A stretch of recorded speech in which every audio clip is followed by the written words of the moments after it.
우리가 하나님의 편에 서라 하는 큰 주제를 가지고 첫 시간에 하나님께 민감하고 민첩하라 하는 말씀을 나누었습니다.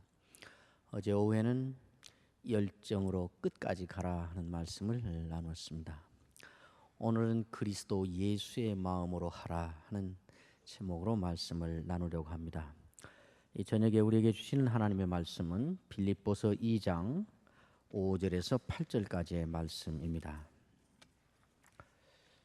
신약성경 빌립보서 2장 5절에서 8절까지. 너희 안에 이 마음을 품으라. 곧 그리스도 예수의 마음이니 그는 근본 하나님의 본체시나 하나님과 동등됨을 취할 것으로 여기지 아니하시고 오히려 자기를 비워 종의 형체를 가지사 사람들과 같이 되셨고 사람의 모양으로 나타나사 자기를 낮추시고 죽기까지 복종하셨으니 곧 십자가에 죽으심이라. 아멘.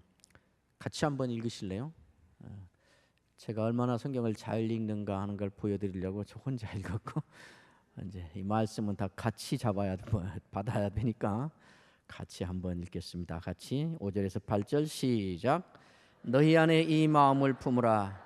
곧 그리스도 예수의 마음이니 그는 근본 하나님의 본체시나 하나님과 동등됨을 취할 것으로 여기지 아니하시고 오히려 자기를 비워 종의 형체를 가지사 사람들과 같이 되셨고 사람의 모양으로 나타나사 자기를 낮추시고 죽기까지 복종하셨으니 곧 십자가에 죽으심이라. 아멘. 이제 6번째 만나게 됐고 이제 3번만 남았으니까 저하고 좀 정이 그래도 좀 든 셈이지요?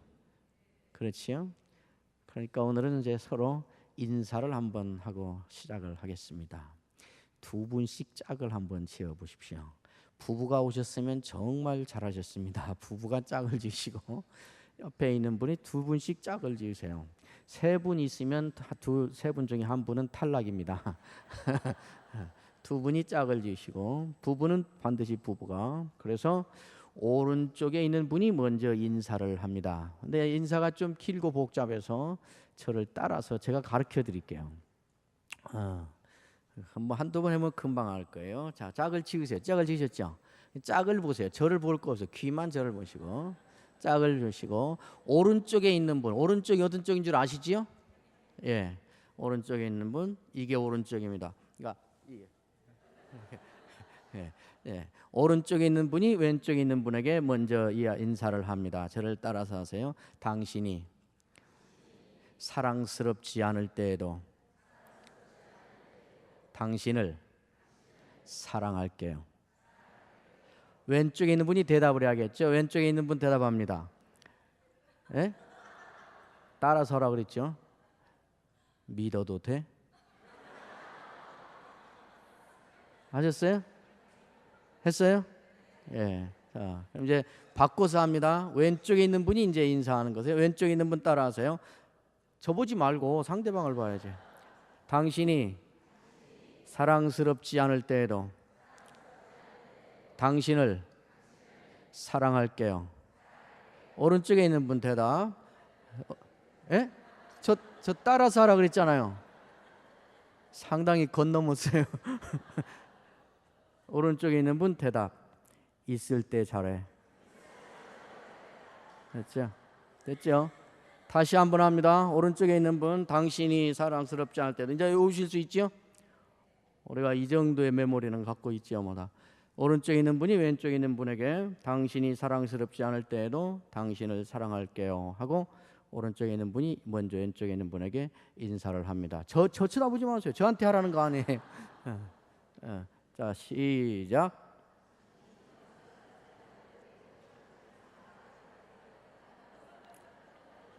다 했어요? 이렇게 진지하고 위대하고 고상한 말을 그렇게 막 웃으면서 농담 삼아 하면 되나요? 진지하게. 다시 진지하게 진심으로. 특별히 여러분이 부부인 경우에는 정말 진심으로 평생 이런 진심 처음이다 할 만큼 진실함으로 당신이 사랑스럽지 않을 때에도 당신을 사랑할게요. 오른쪽 시작. 왼쪽에 있는 분 대답. 예? 그렇게 하면 안 되죠. 왼쪽에 있는 사람 대답. 고마워요. 그리고 한번 안아주세요. 교대로 왼쪽에 있는 분이 당신이 사랑스럽지 않을 때에도 시작.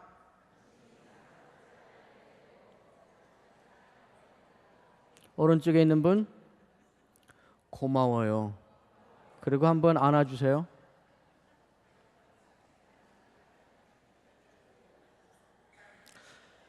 갈 길이 먼데 제가 장난삼아 웃자고 해본 일이 아니고 오늘 설교의 주제입니다.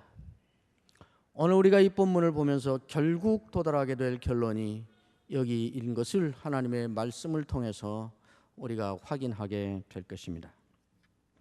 빌립보서는 사도 바울이 빌립보 교회에 보낸 편지입니다. 사도 바울이 빌립보 교회 편지를 볼 때는 빌립보 교회에 대한 소식을 듣고 있었습니다.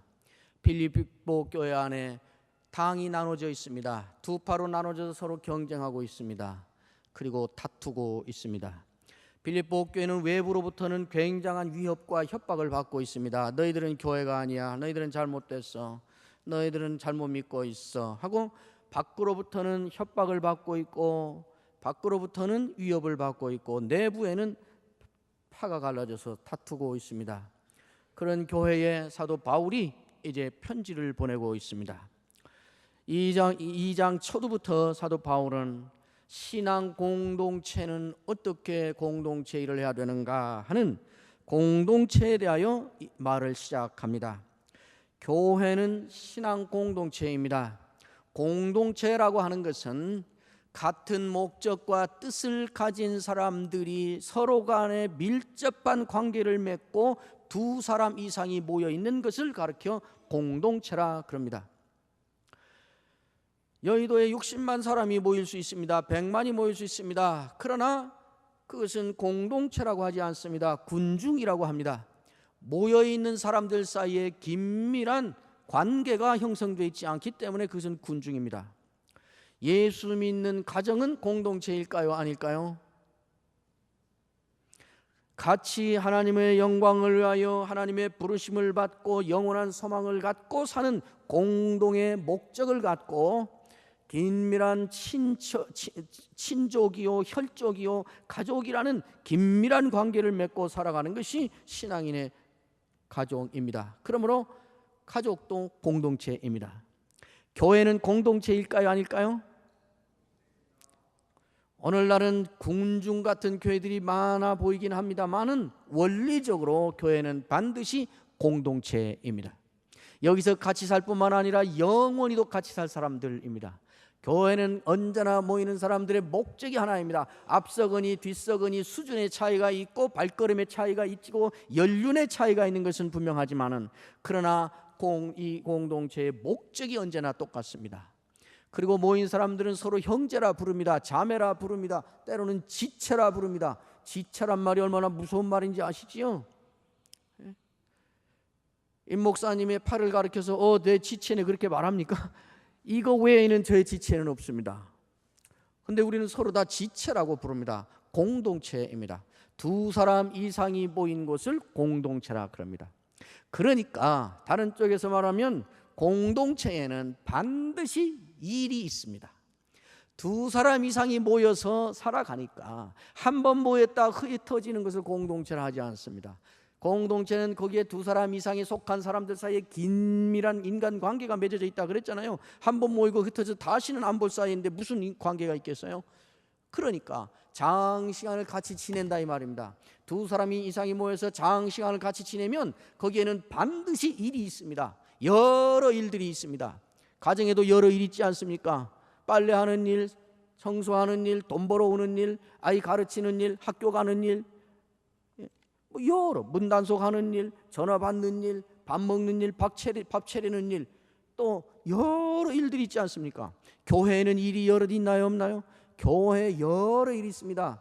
교회에 주보 접는 일, 심부름하는 일, 신방하는 일, 교사하는 일, 성가대하는 일, 또 기도하는 일, 헌금 걷는 일, 장부 정리하는 일, 물건 사는 일, 어디 예약하는 일, 버스 운전하는 일, 교회도 여러 일들이 있습니다. 공동체에는 반드시 여러 일들이 있고 그 공동체에 속한 사람들이 그 여러 일들을 감당해서 일을 하면서 살게 되어 있습니다. 그렇지요?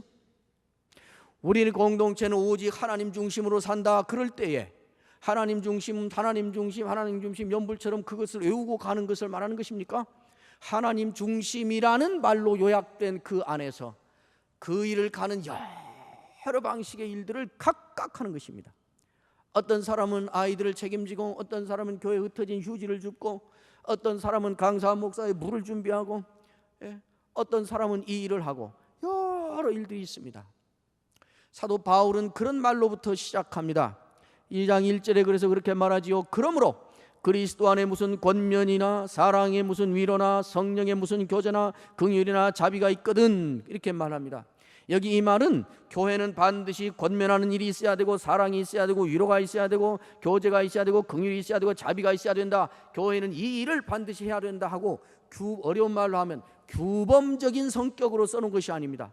교회가 반드시 해야 될 일은 이것이다라고 그것을 써놓은 것이 아니고, 교회는 공동체이기 때문에 여러 일들이 있다. 예를 들자면 이런 거 있지. 그리고 하는 말이 권면하는 일, 사랑하는 일, 위로하는 일, 성령에 교제하는 일, 긍휼을 베푸는 일, 자비를 하는 일, 뭐 이런 일 있잖아. 이 일 외에도 수백 가지가 있을 수 있겠지만은 예를 들자면 이런 일들이 있지 하고 사도 바울이 예시 차원에서 하는 말입니다. 규범 차원에서가 아니라 이 일만 하면 교회가 된다는 말이 아니고, 교회는 이 이외에도 수없이 많은 일들이 있는데 예를 들자면 이런 일이지 하고 말하는 것입니다. 그리고 나서 2절부터 하는 말은 이런 많은 일들을 어떤 원리로 해야 될 것인가 하는 것을 말하기 시작합니다. 우리는 뜻밖의 어떤 일을 할 때 어떻게 하면 일을 성공적으로 할 것인가, 어떻게 하면 이 일을 멋지게 할 수 있는가, 어떻게 하면 일을 큰 효과가 있게 할 건가, 어떻게 하면 이 일을 돈을 아끼면서 할 건가, 어떻게 하면 이 일을 최소의 경비로 할 건가, 어떻게 하면 이 일을 가장 효과적으로 할 건가, 이 일에만 온통 정신이 쏟아져 있지 그 일들을 어떤 원리로 해야 되는가에 대해서는 잊고 살 때가 많이 있습니다. 사도 바울은 지금 네가 무슨 일을 맡았든지, 이 공동체가 무슨 일을 하든지, 너는 이 공동체의 지체로서 어떤 일을 맡아서 하든지 간에 그게 무슨 일이 됐든지, 주방에서 설교를 하는 일이 됐든지, 식당에서 밥하는 일이 됐든지, 목사님의 시중을 드는 일이 됐든지, 운전을 하는 일이 됐든지, 전도하는 일이 됐든지, 선교하는 일이 됐든지, 자비를 베푸는 일이 됐든지, 위로하는 일이 됐든지, 긍휼을 베푸는 일이 됐든지, 교제하는 일이 됐든지, 권면하는 일이 됐든지, 무슨 일이든지 그 모든 일을 신앙 공동체 안에서 하는 일이라면 이런 원리로 해야 된다 하고 성공하는 법을 가르쳐주고 있는 것이 아니라 모두가 붙잡고 해야 될 일하는 원리를 지금 말하기 시작하는 것입니다. 제가 말이 너무 빠른 거 아니죠? 다 알아들으시죠? 예. 대답이 시원찮네요. 그리고 2절부터 4절까지가 그 원리입니다. 마음을 같이해서 해라. 같은 사랑을 가지고 해라. 뜻을 합해서 해라. 한 마음으로 해라. 다툼으로 하지 말아라. 허영으로 하지 말아라. 겸손한 마음으로 하라. 자기보다 남을 낮게 여기라. 자기 일을 돌아보라. 다른 사람의 일을 돌아보라. 여러 원리를 말합니다. 이 원리를 하나하나 우리가 곱 씹어보면 여기엔 놀라운 교훈과 충격적인 메시지들이 담아 있습니다만은 그렇게 하면 밤새야 되니까 마음을 같이 해서 해라 그 말입니다. 같은 사랑을 가지고 해라. 이 원리입니다. 뜻을 합해서 해라. 한 마음을 품어서 해라. 다툼으로 하지 말아라. 왜 다툼으로 하게 될까요? 왜 다 하나님을 위해서 한다고 하는 일인데 왜 다툼으로 하게 될까요?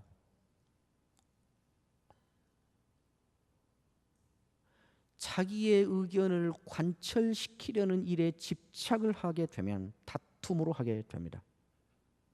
내 생각대로 해야 된다라고 내세우기 시작하면 다툼으로 하게 됩니다. 허영으로 하지 말라. 왜 허영으로 하게 될까요? 자기의 이름을 나타내는 것에 목적을 두고 하게 되면 허영으로 하게 됩니다.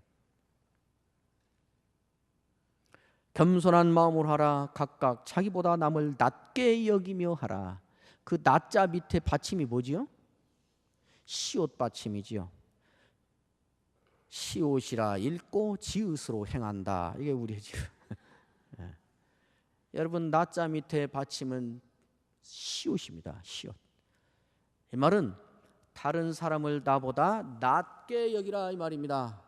근데 우리는 읽기는 이렇게 읽고 행동은 다른 사람을 나보다 낮게 여기고 행동하니까 문제가 되는 거지요. 각각 자기 일을 돌아보라. 자기 책임을 감당하라 하는 말입니다. 모두가 다 자기 책임을 감당하면 되는 것입니다. 그렇죠? 견줄 일이 뭐가 있습니까? 왜 저 사람은 맨날 찬양대에서 자기 얼굴 내세우고 왜 나는 아무도 안 보이는 주방에서 나는 이게 부엌대기처럼 일만 해야 돼? 그럴 필요 없다는 거예요. 각각 자기의 일을 감당하면 된다는 거예요. 그런데 그 다음 말은 또 뭐라 그럽니까? 또한 각각 다른 사람들의 일을 돌아보라.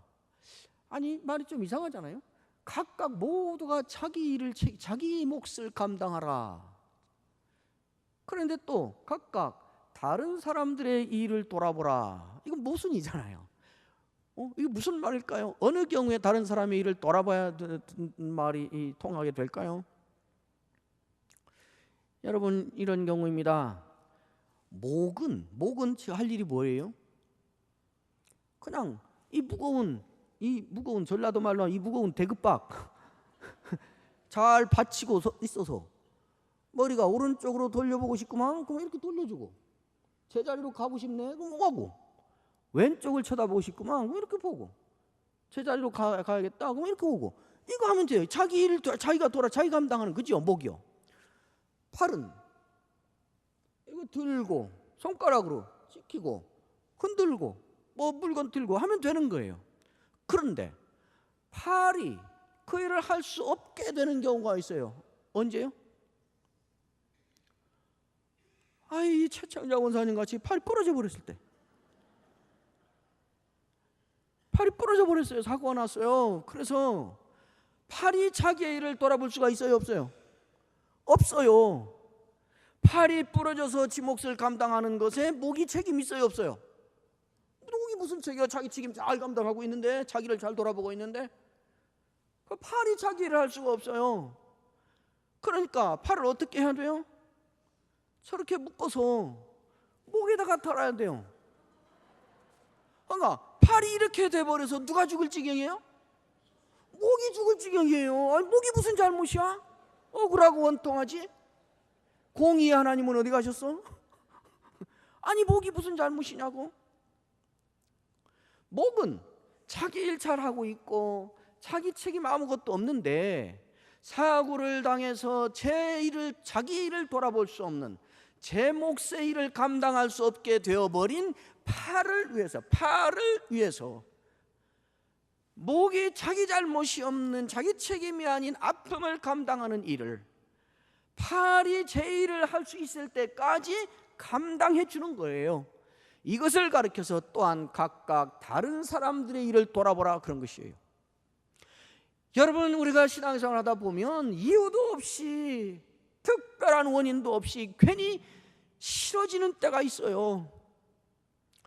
구역장이고 나발이고 교사고 무슨 지랄이고 다 내려놓고 그냥 편히 살아보고 싶어지는 때가 있다고요.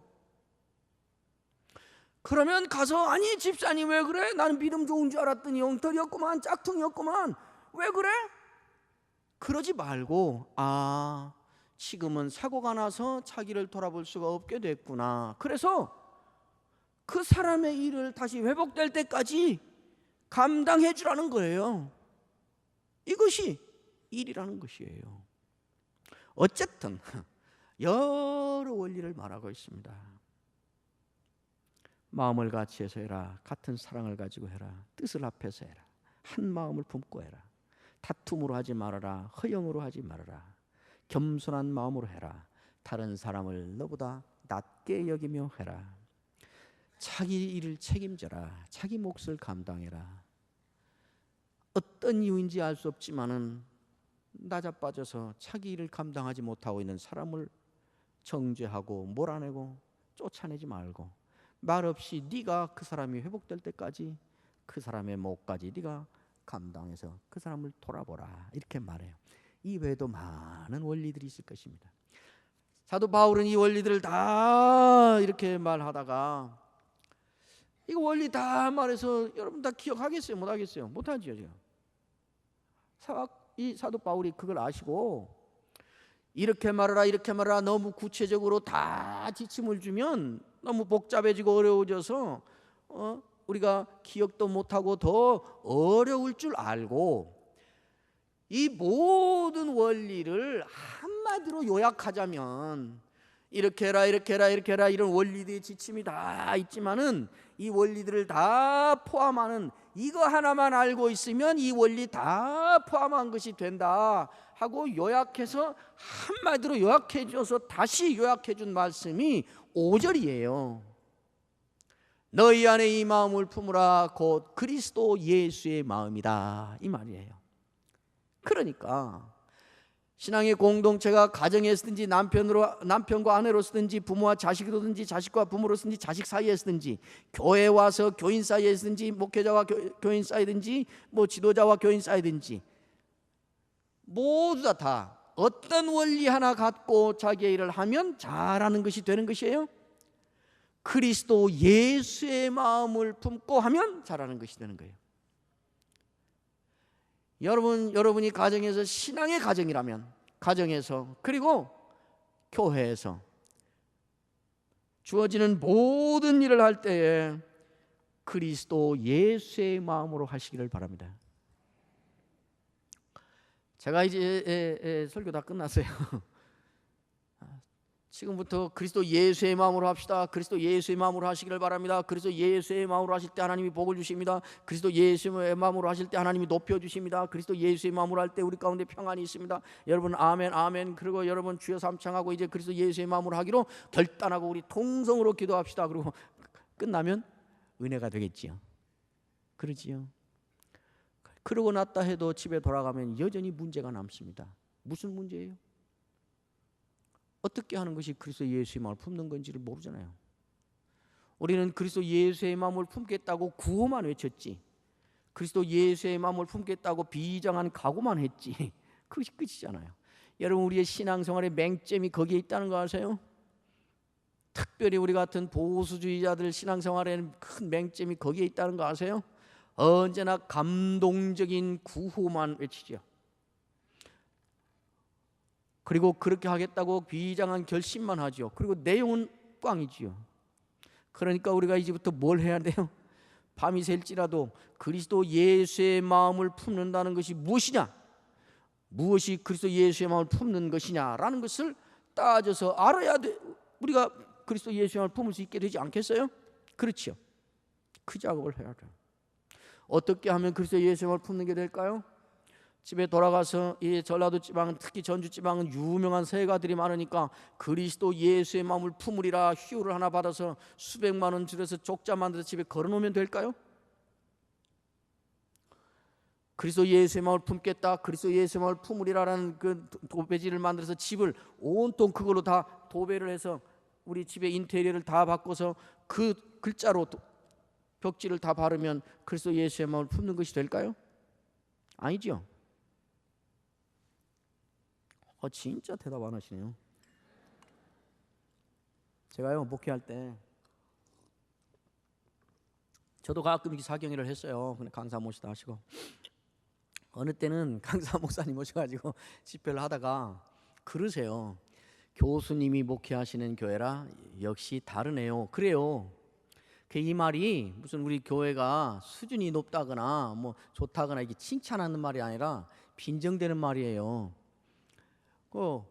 막 강사 목사님이 막 설교를 하고 그래도 아무도 아멘도 잘 안 하고 뭐 대답도 잘 안 하고 그러거든요. 근데 우리 교인들이 뭐 나쁘거나 믿음이 없어서가 아니라 보셨다시피 제가 아멘할 틈을 안 주고 설교하는 사람이잖아요. 그러니까 안 해요. 물어봐도 잘. 그래서 어느 때는 제가 집회를 앞두고 우리 교인들 다들 생각해서라도 좀 하라고 아멘 훈련을 시키고 집회하고 그랬다니까요. 어쨌든 우리 교인들 입이 매우 무거웠어요. 그래도요, 이 정도로 무겁진 않았어요.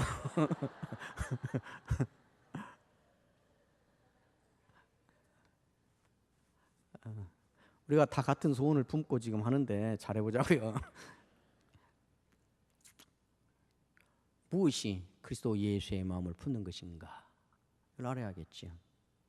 품겠다고 결심만 하는 것은 그리스도 예수의 마음을 품는 것하고는 약간의 도움은 될지 모르지만 실질적으로는 아무 관계가 없습니다.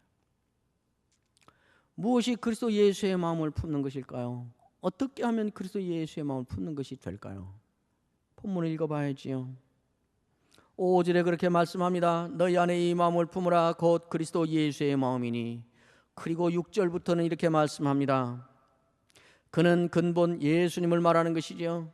그는 근본 하나님의 본체시나 하나님과 동등됨을 취할 것으로 여기지 아니하시고 오히려 자기를 비워 종의 형체를 가지사 사람들과 같이 되셨고 사람의 모양으로 나타나사 자기를 낮추시고 죽기까지 복종하셨으니 곧 십자가에 죽으심이라.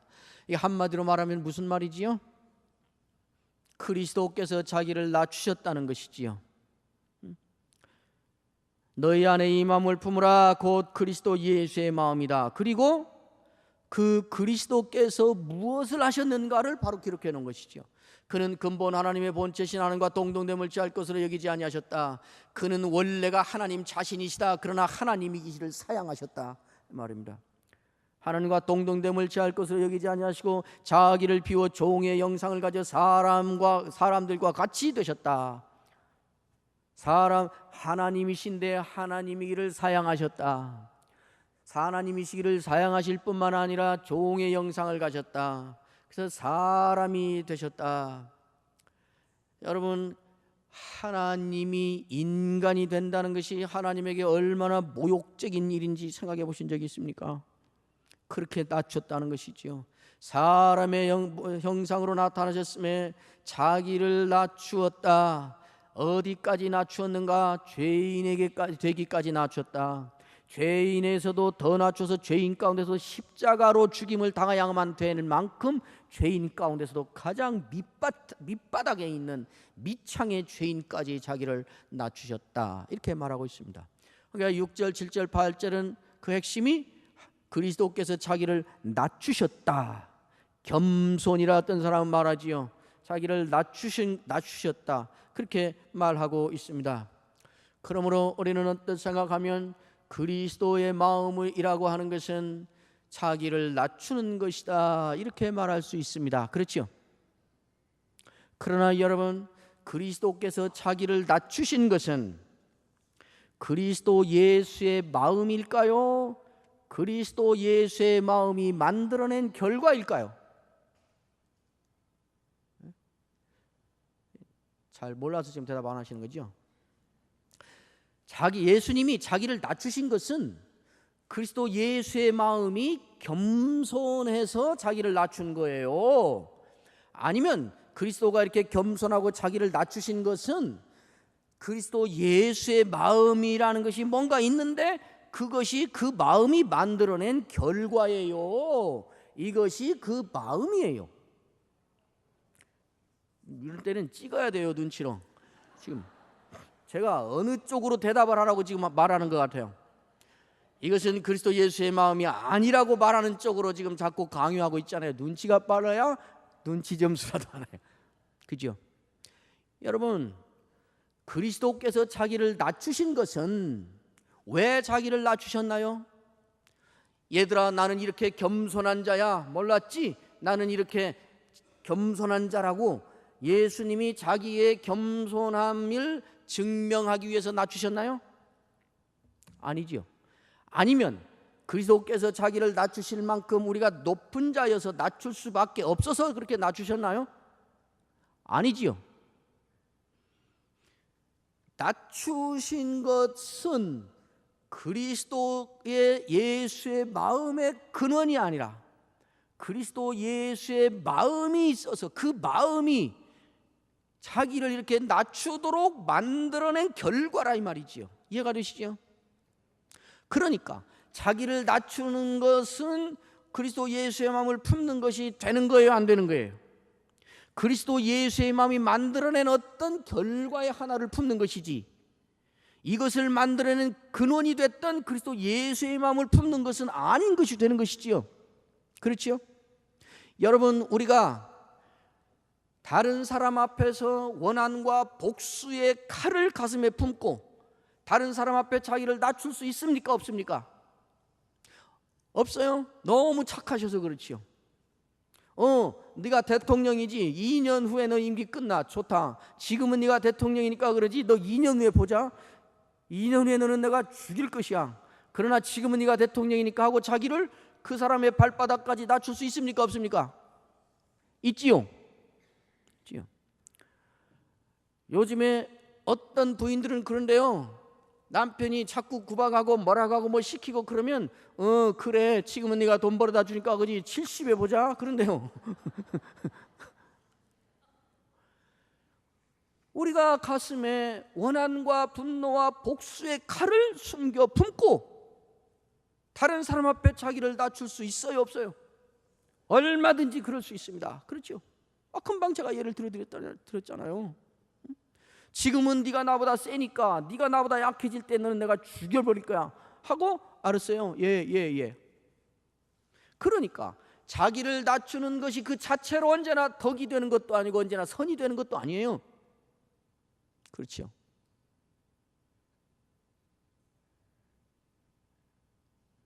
그러면 뭐예요?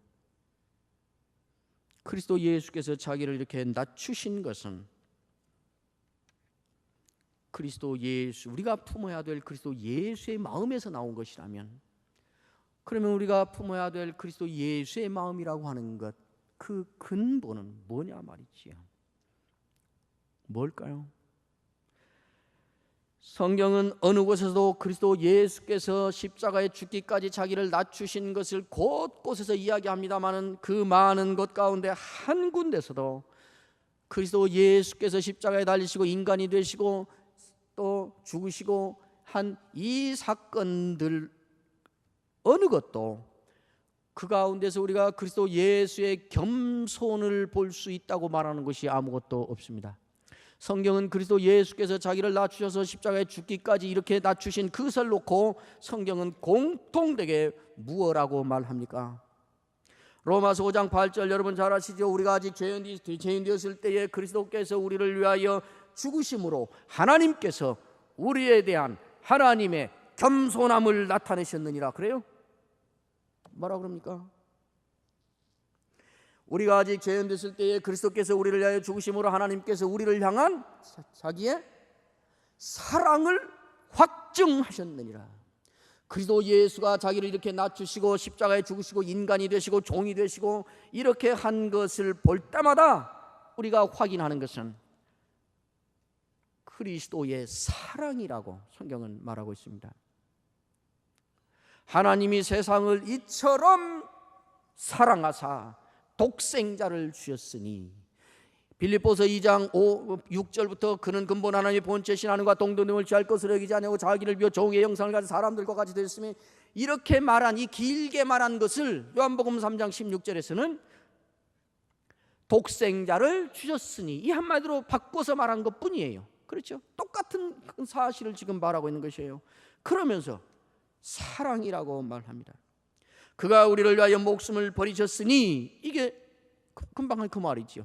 그가 우리를 위하여 목숨을 버리셨으니, 이 말이 십자가에 죽기까지 복종하셨느니라고 길게 말한 그 내용이죠. 우리가 이로써 그의 겸손을 알고, 그렇게 말합니까? 우리가 이로써 요한일서 3장 16절에 우리가 이로써 사랑을 알고 그러죠. 결국 자기의 몸을 죽는 자리에 내어놓기까지 자기를 낮추신 그 그리스도가 품었던 그의 마음이란 무엇인 거예요?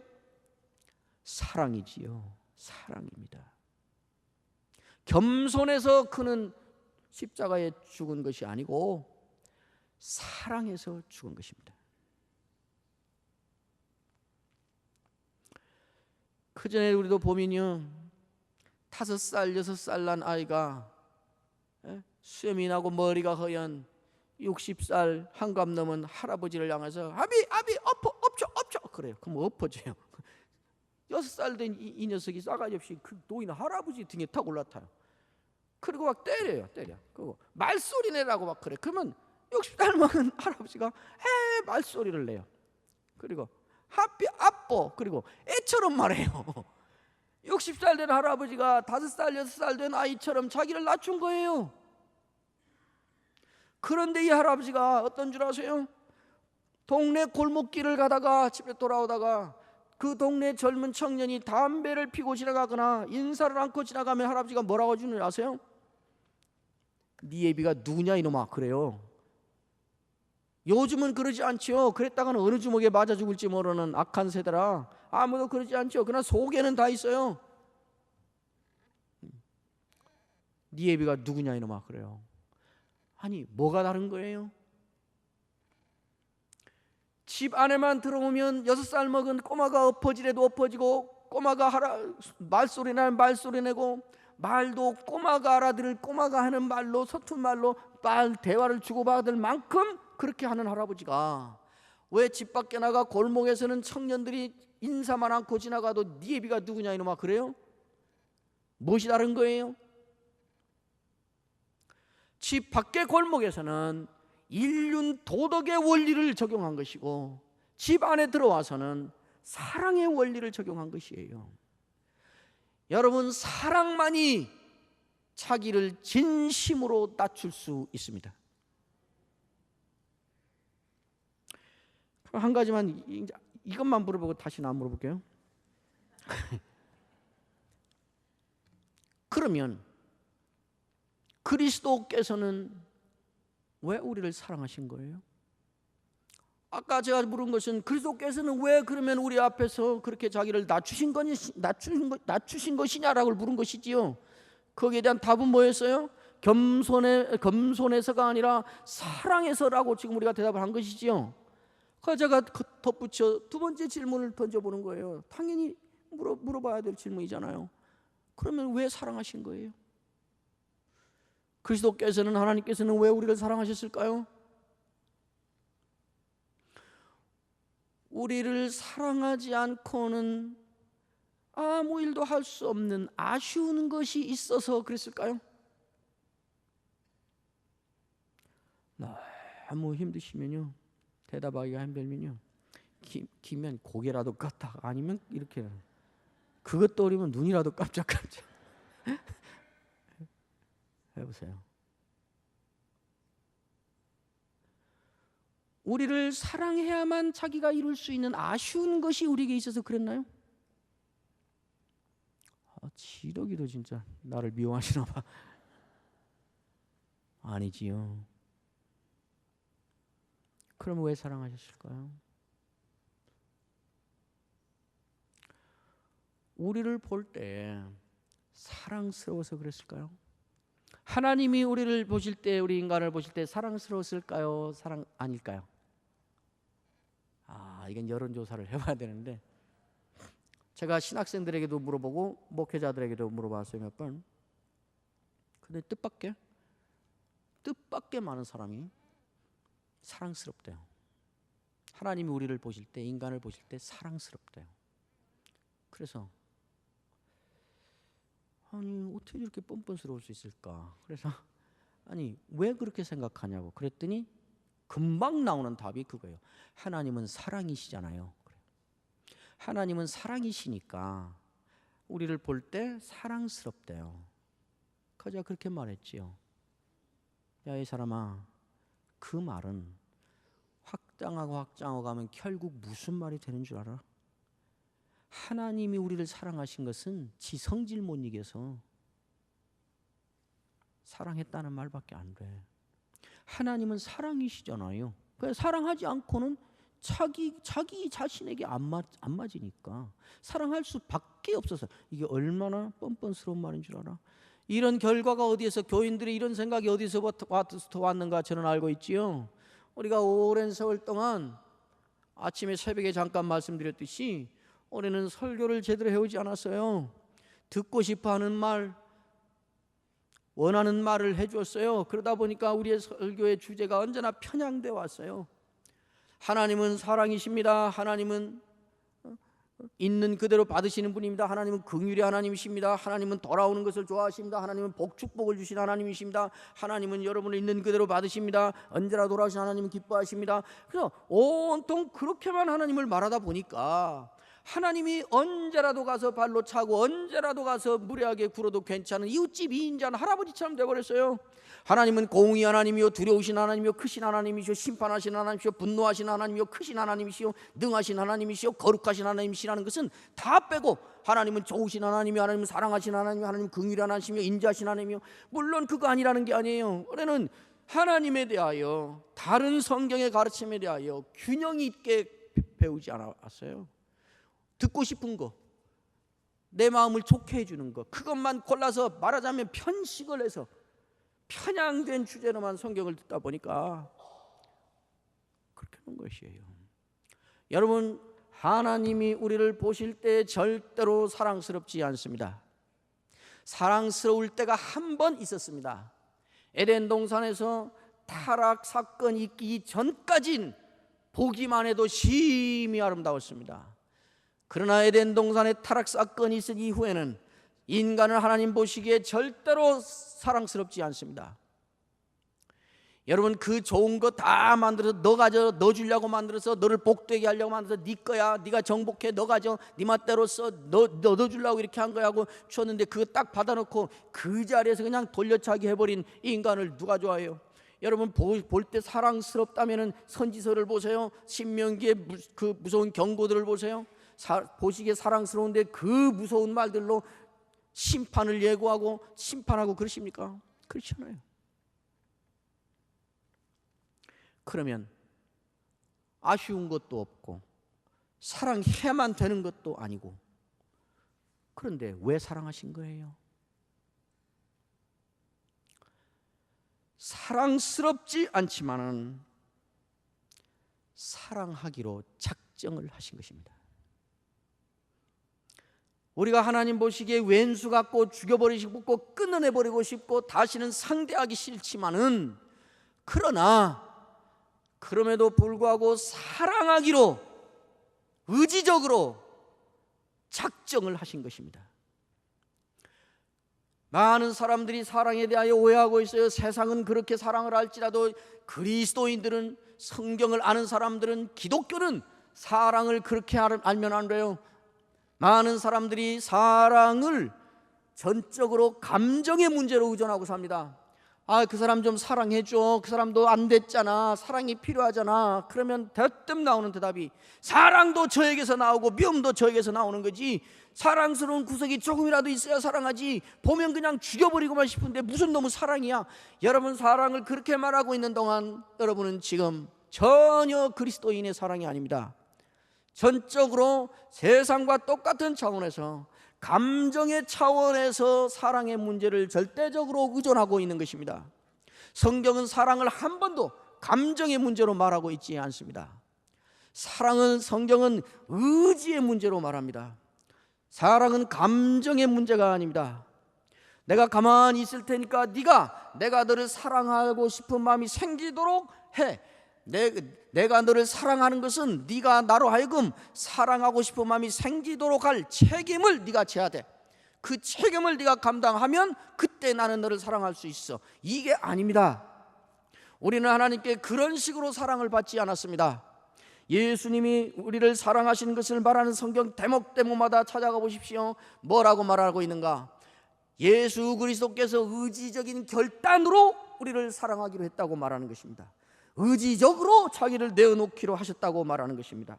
그가 우리를 위하여 목숨을 버리셨으니, 의지적인 행위인 것입니다. 그가 우리를 위하여 목숨을 버리셨으니 우리가 이로써 사랑을 알고, 그걸 근거로 사랑이 우리에게 주어지는 것입니다. 그러므로 우리도 형제들을 위하여 목숨을 버리는 것이 합당하니라. 하나님의 사랑이 우리에게 이렇게 나타난 바 되었으니, 하나님이 자기의 독생자를 세상에 보내심은 의지적인 행위들입니다. 사랑은 여기 있으니 우리가 하나님을 사랑하는 것이 아니요 하나님이 우리를 사랑하사 우리 죄를 속하게 하여 화목제물로 그 아들을 보내셨습니다. 하나님의 의지적인 행위를 말하는 것입니다.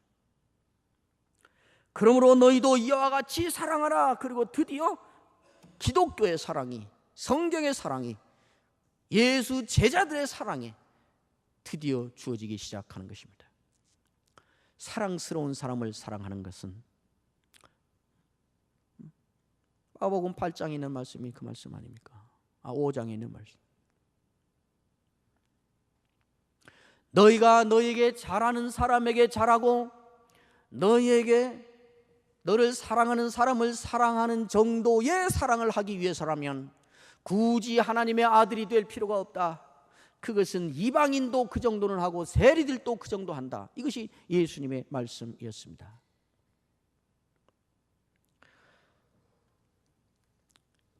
그러므로 이제 분명해졌습니다. 그리스도 예수의 마음을 품는다는 것은 결국 무엇인 것이 되어버린 거지요? 사랑하는 것입니다. 사랑도 어떤 사랑이요? 사랑스럽지 않을 때에도 그를 사랑하는 그 사랑입니다. 평생 살면서 입술에 한 번도 나는 그리스도 예수의 마음을 품을 거야 라는 말을 한 번도 입술에 담지 않아도 그 사람 사는 것을 보면 저 사람 가서 쳐 죽이든지 가서 복수를 하든지 따귀를 치든지 그래야 될 텐데, 그래도 그 사람 용서도 안 되는데 용서해 보려고, 사랑은 못하지만 최소한 미워는 안 해보려고 몸부림을 치며 애쓰며 그렇게 사는 모습을 보면 그리스도 예수의 마음을 품었구나 아는 것이에요. 평생 입만 뻥끗하면 그리스도 예수의 마음을 품을 거야, 나는 그리스도 예수의 마음을 품고 싶어, 나는 그리스도 예수의 마음을 품고 살기로 작정했어, 입만 벌리면 그리스도 예수의 마음, 그리스도 예수의 마음 그러고 떠벌리고 다니는데 사는 것을 보면 한 번도 자기에게 사랑스럽지 않은 사람을 사랑하거나 최소한 미워하지는 않아 보려고 애쓰는 모습이 한 번도 없으면 이 사람은 전혀 그리스도 예수의 마음하고는 상관이 없는 사람이라는 것을 우리는 판단할 수 있습니다. 사랑스럽지 않은 사람인데도 몸부림을 치면서라도 사랑하기로 작정하고 자기를 다스리는 것, 그것이 그리스도 예수의 마음을 품는 것입니다. 그러므로 사랑은 감정의 문제가 아닙니다. 사랑은 의지의 문제입니다. 자기를 복종시키는 의지의 문제입니다. 나는 날마다 죽노라 한 것과 같이 내가 죽는 자의 심정으로 사랑스럽지 않음에도 그를 사랑하려고, 그를 사랑은 못해도 최소한 복수는 하지 않으려고, 최소한 되갚아주지는 않으려고, 최소한 미움으로 한으로 그를 여기에 품고 살지는 않으려고 애쓰는 것, 그것이 쉽습니까? 안 되니까 금식도 해보고, 안 되니까 자기 발등도 찍어보고, 안 되니까 새벽마다 나와서 통곡도 해보고 그러면서 사는 것입니다. 그것이 그리스도 예수의 마음을 품는 것입니다. 이 그리스도 예수의 마음을 품으시기를 바랍니다. 어렵지요. 그러나 불가능한 것만도 아닙니다. 어렵지만 불가능한 일은 아닙니다. 어려운 일을 하니까 세상이 감당치 못할 신자인 것이지요. 최소한 세 가지를 생각하며 살면 우리는 이 사랑, 이 그리스도 예수의 마음을 품는 것을 할 수 있습니다. 첫째는 상대방의 입장이 되어보는 것입니다. 상대방의 상황에 나를 던져보는 것입니다. 예수님이 우리에게 하신 일이 바로 그것이었습니다. 하나님이, 예수님이 우리에게 할 수 있는 일은 간단했습니다. 법도 분명하고 약속도 분명합니다. 범죄한 자는 심판에서 멸망에 이르게 하는 것이 법입니다. 그러나 예수님은 그렇게 범죄해서 심판하고 지옥에 가고 멸망당해야 될 우리의 처지가 되어보셨습니다. 우리의 처지가 되어보니까 우리 어떠세요? 죄 짓고 지옥 가야 되지만, 죄 짓고 멸망당해야지만, 죄 짓고 심판받아야 되지만, 그래야 된다는 거 알면서도 그거 싫잖아요. 망하고 싶지 않잖아요. 망해서는 안 되겠다는 생각 들잖아요. 예수님의 우리의 입장이 되어보셨습니다. 그래서 죽지 않을 길을 내시기로 한 것입니다. 이것을 체휼이라 말합니다. 히브리서 4장 15절에 그래서 그렇게 말씀했지요. 우리에게 있는 대제사장은 우리의 연약함을 체휼하지 아니한 자가 아니요 모든 일에 우리와 똑같이 시험을 받은 자로래. 죄는 없으시니라. 개역개정은 여긴 예수는 뭐 동정심이 없는 자가 아니요 이렇게 해놨지만 저는 그 번역을 아주 싫어해서 안 써요. 옛날 성경 체휼이라는 말이에요. 우리에게 있는 대제사장은 우리의 연약함을 체휼하지 않으신 분이 아니요 우리의 입장이 그대로 되셨다는 말입니다. 죄 짓고 사는 죄인의 입장이 되었다는 말입니다. 모든 일에 우리와 똑같이 시험을 받았다. 모든 일에 우리와 똑같이 어려움과 시련을 다 당했다 이 말입니다. 우리의 입장이라는 것이지요. 그래놓고 그 뒤에 뜬금없는 말을 붙여놨어요. 그러나 죄는 없으시니라. 아니 우리의 연약함을 체휼하지 아니하신 분이 아니요 우리의 연약함을 다 체휼한 분이요 모든 일에 우리와 똑같은 일을 당했다 이렇게 해놨는데 그것이 그러나 그는 죄는 없다 하는 말하고 무슨 관계가 있어요? 뜬금없이 이 말입니다. 예수님이 사는 상황, 그가 자기를 던진 그 상황을 보면 누가 보아도 죄지었구만, 죄졌으니까 저런 일 당하지, 죄값이구만 이렇게 말할 수밖에 없는 상황에 자기를 던졌다는 것입니다. 그러니까 다른 사람들이 볼 때 죄인이네, 죄졌네, 죄졌으니까 저런 일 당하지, 죄 안 짓고 뭐 저런 일이 생겨? 그렇게 말할 상황, 그러니까 우리가 당할 상황에 온 거예요. 그 사람들이 예수가 죄져서 저러는구만 그렇게 말하지 못하게 하려고 뒤에다가 그러나 죄는 없으시니라. 자기의 죄값으로 그런 게 아니라 인간들의 죄값을 저가 대신 지금 자기도 경험해보고 겪고 있는 것이다 이 말입니다. 이걸 체휼이라고 합니다. 자녀의 입장에 성적 좀 떨어진 아이, 거짓말 한 번 한 아이를 잡들여서 잡지 말고, 제가 자녀 잡지 말란 말은 지금 3시간 계속 하는데요. 오늘 새벽 엄마들이 이렇게 했는 것 같아서 그래요. 그러지 말고 그 입장이 되어보세요. 아이고 열심히 해보고 싶어서 하겠다 했는데 오히려 성적은 떨어진 저놈이 엄마 아빠 만나기가 얼마나 부담스러울까, 얼마나 불안할까. 그 입장이 되어보세요. 그럼 야 또 떨어졌어, 네가 막 10점 올린다고 그랬는데 더 떨어졌어 이 자식, 그래가지고 엄마 너 학교 가겠어. 저 자식은 이렇게 성적 떨어져놓고 얼마나 불안하고 엄마한테 얼마나 미안할까. 그 체휼이에요. 괜찮아, 또 잘하면 되지. 너 인류대학 못 가도 괜찮아. 신앙생활 잘하고 하나님 복 받으면 되지. 이럴 수 있지 않겠어요? 체휼입니다. 그 사람의 입장이 되어보면 당장 사랑하기에는 우리가 너무 연약할지 몰라도 그를 조금은 이해할 수 있게 될 것입니다.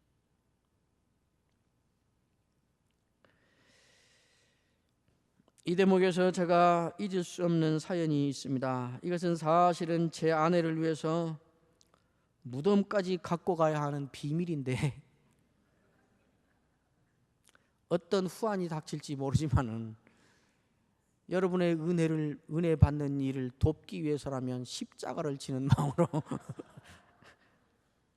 제가 공개를 하겠습니다. 저는 목회할 때 교회에서 여러 가지를 했습니다. 성경 일동학교, 1:1 양육학교, 전도학교, 별거 다 해봤어요. 그러나 꼭 하나 해보고 싶은 것이 있었습니다. 갱년기 준비학교.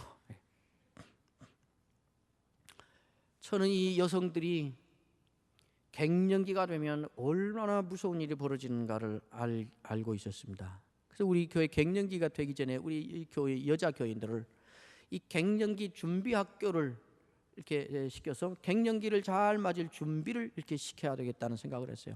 갱년기는 단순히 심리적인 문제가 아니라 이건 육체적인 문제고 감정적인 문제고 여러 문제가 복합되어 이거 사춘기보다 더 무서운 것이어서 이걸 잘 통과하게 해줘야겠다. 근데 그래서 제가 의학적인 거, 심리학적인 거, 신학적인 거 자료를 모으고 이렇게 했는데 결국은 제가 못하고 말았어요. 너무 지치고 힘들고 또 게을러서 못하고 말았습니다. 제가 왜 갱년기 준비학교를 하겠다는 생각을 했는가 하면 제 경험 때문이었어요.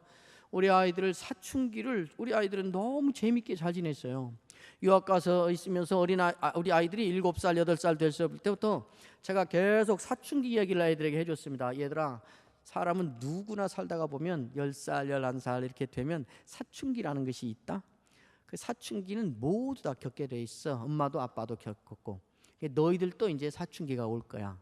사춘기가 오면 이상한 현상이 꼭 2가지가 있다. 첫째는 몸이 막 이상해져. 가슴이 불룩불룩 나오고 막 어디에 털이 나고 이렇게 몸이 달라져.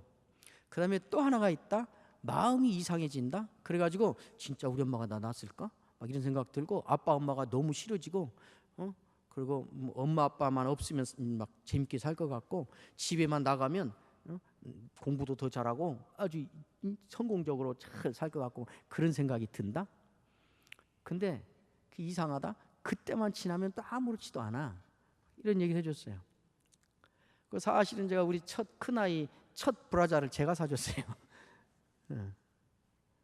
10살 때 제가 아이들에게 10살만 되면 꼭 편지를 써서 줬고, 20살 때도 편지 써서 줬고 그랬어요.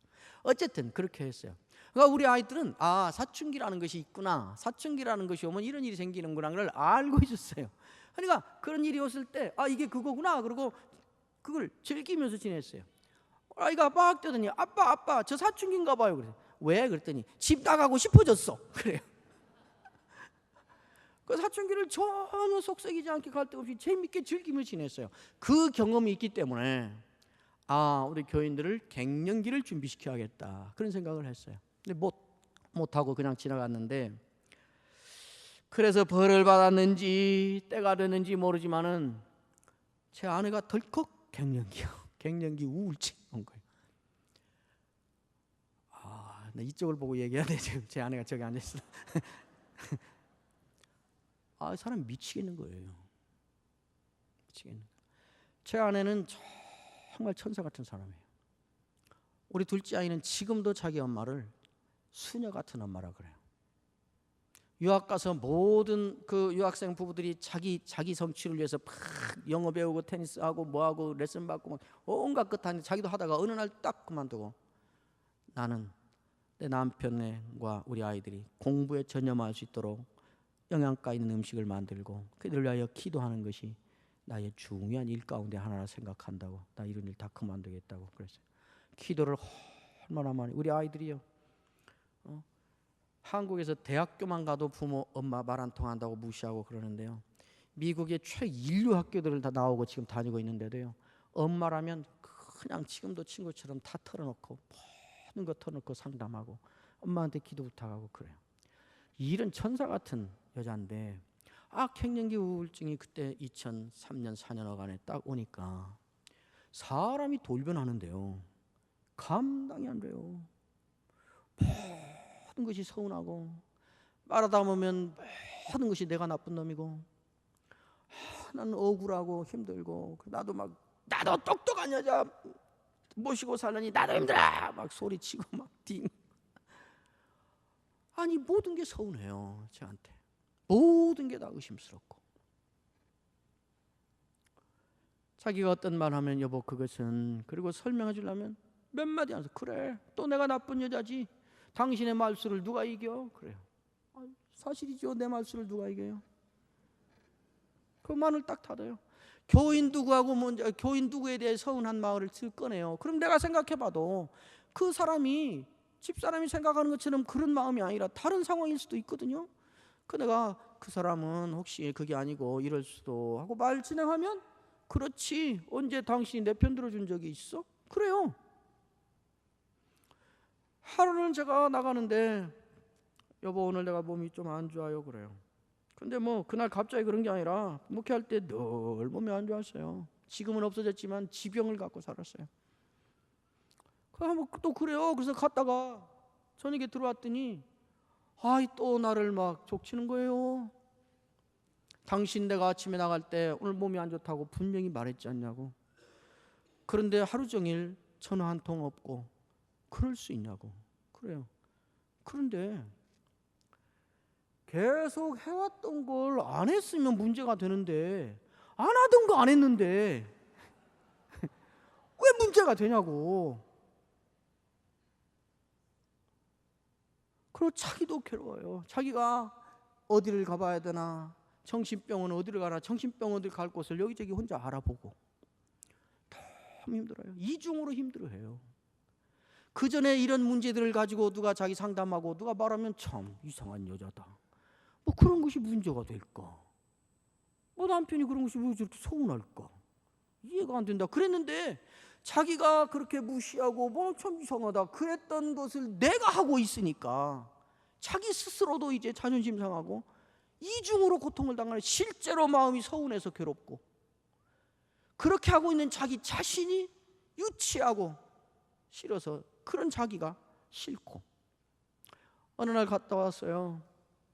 저녁에 나왔었는데 방이 여기 있고 침대가 이렇게 있는데 벽에 기대고 둘이 앉았어요. 제가 여기 앉고 아내가 여기 앉고 앉아서 이렇게 벽에 기대고 오고 있는데 또 슬슬 말을 풀어내기 시작하는 거예요. 그거 내가 다 들었어요. 결심을 했어요, 속으로. 내가 오늘은 마님께서 어떤 말씀을 하셔도 절대로 내가 말대꾸를 하지 않으리라. 결심을 하고 다 들었어요. 한참 들으니까 이제 다 끝난 모양이더라고요. 그래서 제가 여보 자자, 그리고 둘이 잤어요. 다음날 아침에 일어나서 오전에 제 아내가 저한테 그래요. 여보 어제 저녁에 너무 고마웠어요. 그래요. 왜? 그랬더니 말하는 나도 말도 안 되는 말을 하고 있다는 걸 내가 알면서 하고 있는데 그 말을 다 들어줘서 너무나 고마웠다고.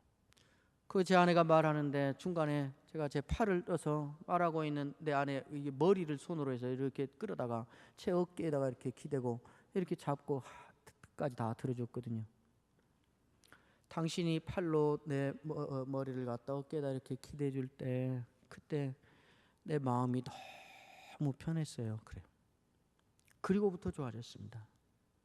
그때 제가 한 말이 있어요. 이 말 하려고 이 먼 길을 돌아왔습니다. 제 아내에게 여보 이 방에 에어컨이 10대가 돌아가고 있는데 모두가 다 비키니에 수영복만 입고 앉아서 더워 죽겠네. 왜 이렇게 덥디야? 그리고 앉아 있는데 당신은 밍크 코트에 털모자 쓰고 가죽 장갑 끼고 들어오면서 추워 왜 이렇게 추워? 그러면 지금까지는 이 여자 미쳤어? 에어컨이 10개가 돌아가고 수영복과 비키니만 입고도 다 더워 죽는다고 난리인데 밍크 코트에 털모자 뒤집어 쓰고 가죽 장갑 끼고 오면서 춥다니 제정신이야? 정신 차려. 당신 미쳤어? 지금까지 그랬는데 그게 아니야. 온 세상이 더워 죽어도 당신이 추우면 당신은 추운 거야. 그랬어요.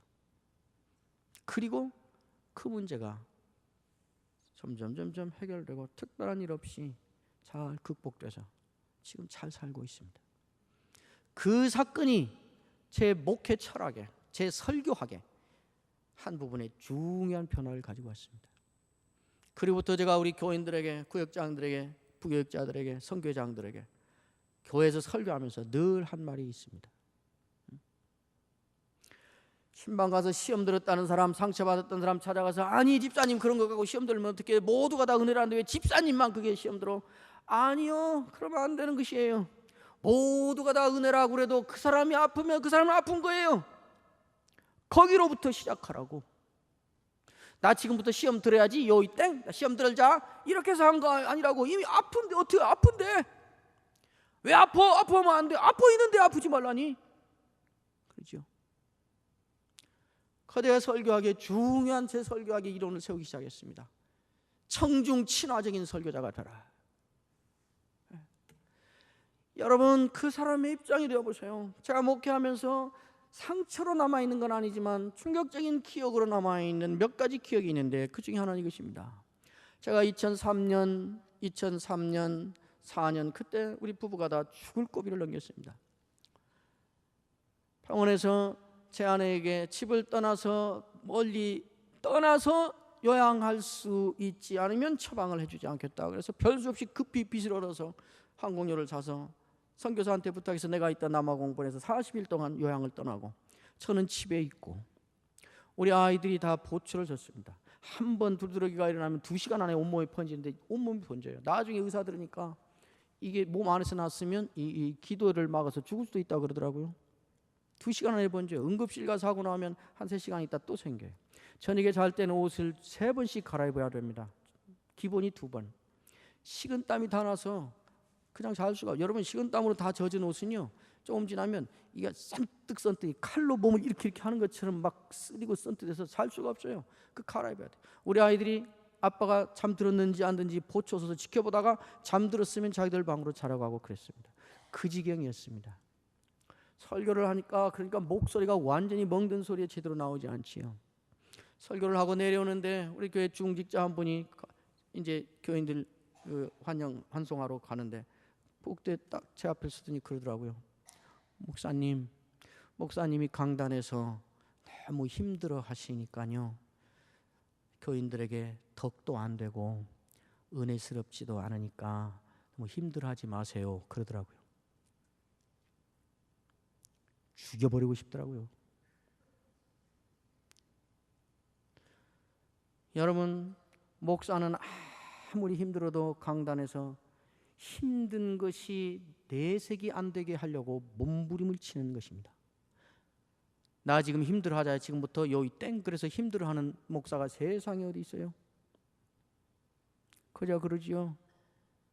목사가 강단에서 그렇게 힘들어해 보이거든 가만히 와서 손이라도 잡고 목사님 힘내세요 기도하여 그렇게 하든지 돈푼이나 있으면 어디 호텔 숙박권이라도 하나 사갖고 와서 목사님 멀리 못 가시면 호텔이라도 가서 하루나 이틀이라도 좀 쉬고 오세요 그러든지 그것도 저것도 싫으면 그냥 못 본 채 하든지.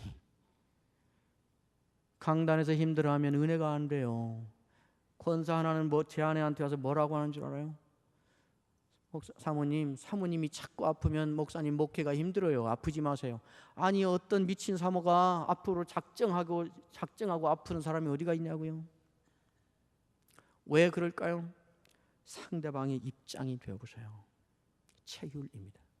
상대방의 입장이 되면 이 어려운 사랑스럽지 않지만 사랑하기로 하는 일을 할 수 있습니다. 두 번째 방법이 있습니다. 끝이 눈앞에 있다 하는 생각을 하면 할 수 있습니다.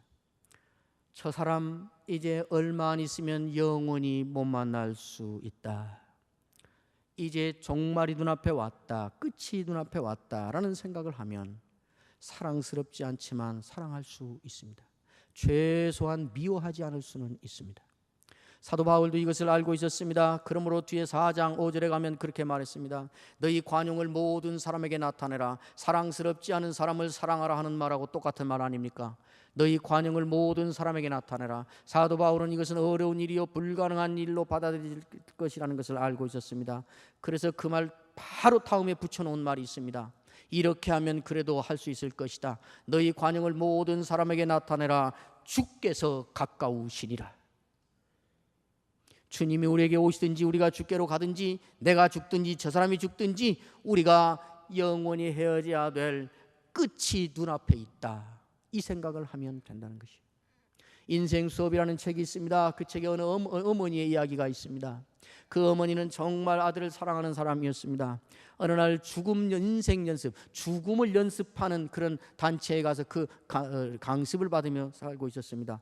그런데 그 아들을 너무 사랑하는데 언제나 식탁에만 앉으면 그 아들하고 등을 돌리고 다투고는 돌아섭니다. 옷 때문입니다. 이 엄마는 아주 깔끔하게 차려입고 제대로 입고 이렇게 정복을 입고 하는 이런 고상하고 깔끔한 이런 스타일이어서 그런 옷을 좋아했습니다. 근데 아들은 언제나 헐렁헐렁한 티셔츠 축 늘어지는 이걸 좋아하는 거예요. 자기 여친이 사준 옷이어가지고. 식탁을 차려놓고 밥 먹으라 부르면 자기 여자친구가 사준 헐렁헐렁한 그 옷 입고 와서 앉는 거예요. 그러면 나 옷이 뭐냐 그러면 또 다투고 또 원수돼서 헤어져요. 어느 날 이 엄마가 집에 돌아오는 길에 가만히 푸뜩 생각이 나더라는 거예요. 내 아들이 만약 죽으면, 죽음 연습하는 지금 교육받고 있으니까 내 아들이 죽으면 그 아들을 어떤 모습으로 관에 넣을까 하는 생각이 버뜩 나더래요. 그러면서 자기도 모르게 답이 생각나더래요. 우리 아들이 평소에 가장 좋아했던 옷을 입혀서 관에 넣어야지. 그 순간에 깨달았대요.